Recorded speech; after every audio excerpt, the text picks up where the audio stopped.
Hello, my name is Julian Mathenge. Today I'm here to model the finishing scene for the World Rally Championships 2024. So as you can see, there's a terrain, right? There's terrain sample set up there.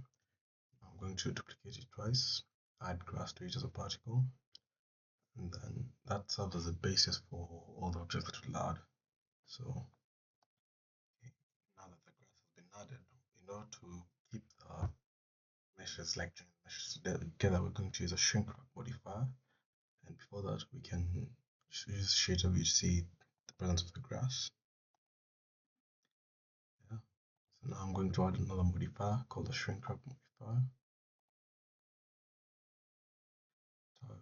to the targeted to the material 2, which is a plane that I used. Then we project it,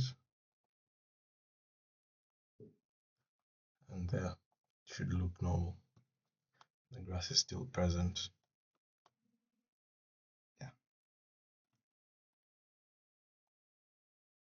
In addition, to ensure that like objects don't fall through the map, we set up a rigid body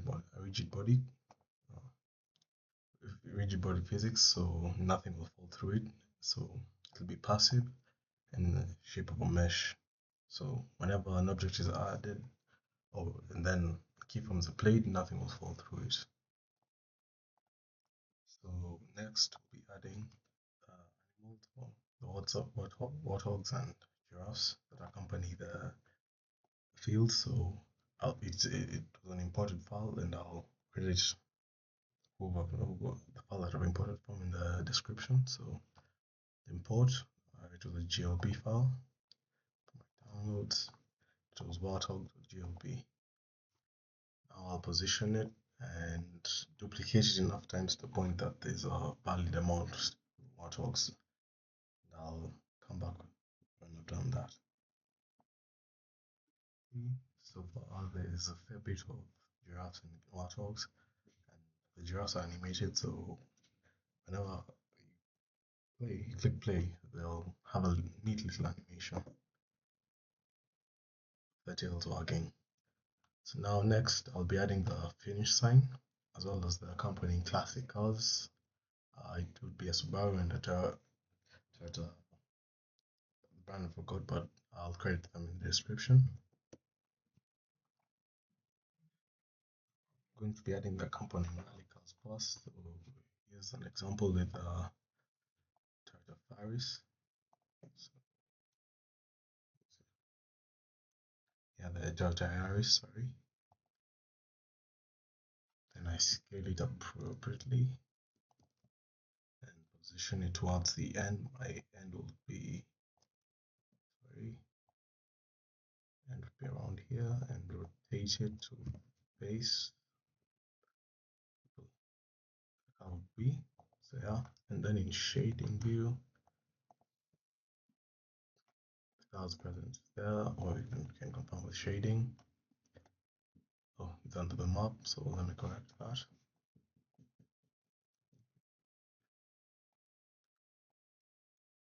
Now it should be appropriate. Yeah, the cars is present, and now I'll add the remaining the Mitsubishi Lancer and another Faris, because the people run the same cars in rally championships, so we'll be back when I've added them both. Now I've added two Toyota Yarises and the Mitsubishi. Oh, it's a Subaru, sorry. Yeah, and the Subaru, I'll be adding the finish line. So I'll import the required file to GLP. And the finish line here. And scale it appropriately.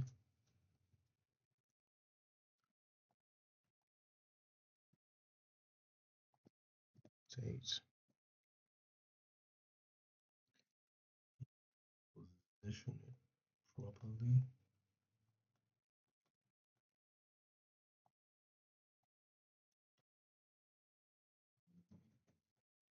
Can scale it a bit further, to make it a bit more grand. But yeah, it's a finish line, and then the flags are in order.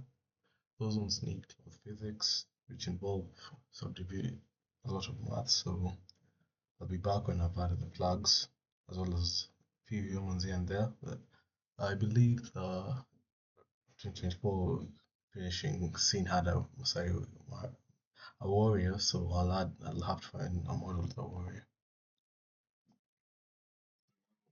Have been added. At present they have cloth physics, sorry. So whenever if you add a force such as wind, you shift A, say force a force field such as wind, they would be affected, but uh, in turn the grass is also affected too. So for now there's no need. So we have cloth physics as established by the physics tab here. Cloth, specifically silk. They've been set to silk with a few adjustments, like a high quality, so that they would replicate cloth physics a bit better. Then further modifier, a subdivision modifier, which enhances how cloth like they behave. For example, so you can hide this model, so you can hide it. Look at the flag. Now, one issue with subdivision levels is if you set up a really high level, you can't really duplicate the flags as much as you'd like. So for now, we'll have to make do with two because it will cause a sharp decrease in frame rate if I add another flag. I could simply make another flag and use lower level viewports, but for now, we'll have to make do with this. Yeah, these are all the modifiers for the flag, which enable it to behave in a cloth-like manner. Subjected to such as when subjected to wind, it'll blow or wave, and even in stationary, it's a bit crumpled, as you can see.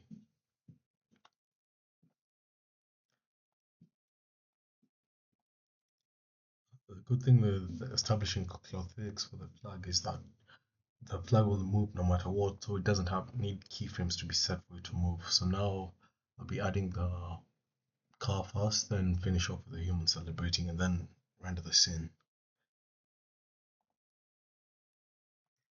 Now we're adding the Porsche 911, which was the winner of last year's race. And the model will be credited in the description. So I'll import and now I'll animate it as well. So moving it from this point to the end here. That's what we'll do now after importing the car. So it's a GLB file. Oh, sorry, no, it's an FBX. So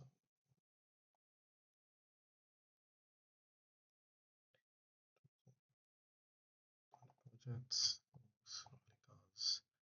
cars, and there's a Porsche 959. Now scale it a bit, adjust its level, rotate it on the z-axis, but face it the correct direction.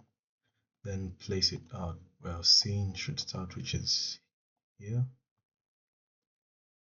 And to animate it, we just simply select, you can group the car into just by selecting the wheels, control Ping them. So the upper body of the car would be treated as a parent and the wheels as children. So if I select it properly by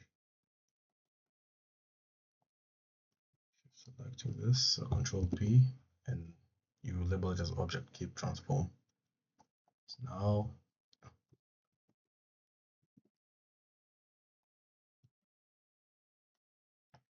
start you now start setting up our keyframe. So now ideally I'd like it to end around frame 120. So it's set up keyframe 1, which is here by pressing I. Then we move our car from here to like an appropriate point. Considering this as a slope, we'll probably adjust the car to around here. So move it and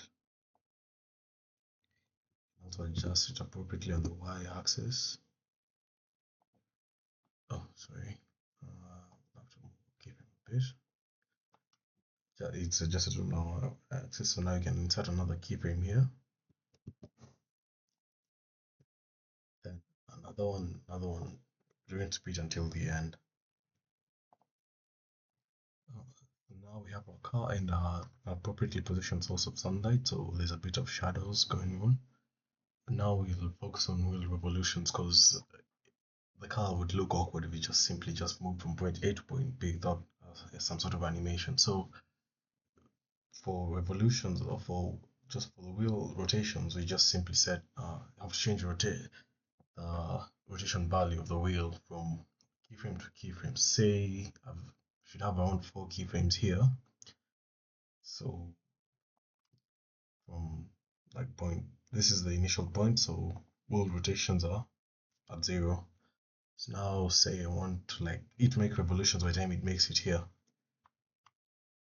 I just have to select a wheel and the car moves, adjust the x value by rx by a value like say if you wanted to make 10 revolutions, you do 3600 or more. If you wanted to make even more revolutions, you do a higher number. Just considering one revolution is around 360 degrees, so it's based off your preference. But now the shadow action, now we should have the basis for a scene where besides the humans celebrating and the flags, the car should smoothly move from point A to point B, which is here, to the end here. Now here's the scene in action. The showcase of rotation.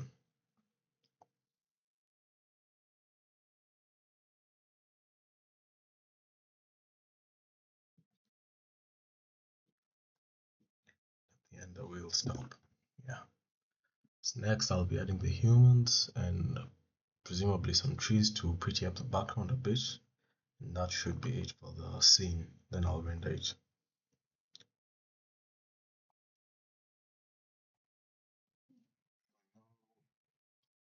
So now everything should be in order. The car should move freely. There should be humans there, and the flag should be able to move as well. So this should be like the final draft for the scene.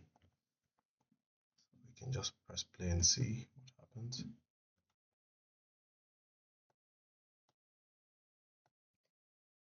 I think the flags certainly did cause a huge drop. Yeah, that's my take on the WRC championship finishing scene of 2024. If I could, I would have added a few more things such as advertisements like for the Ureli boards and all, but time has been a bit of a constraint, so should do that now. Control F12 to render the scene. Attempt to.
It seems my laptop is not up to par, so I think I'll stop there. But as shown, it renders in shadow view at the very least. Oh, sorry, yeah, in shading view. So we'll switch to that instead.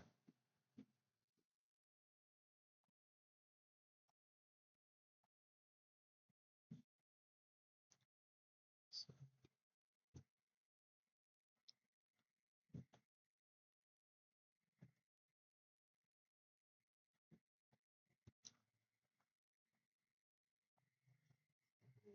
this is the scene shading view, and it's as follows. car moves, goes down and up the slopes and stops once it gets to the edge of the map. Yeah, that's all. So next will be the JQuad project, which will be fun.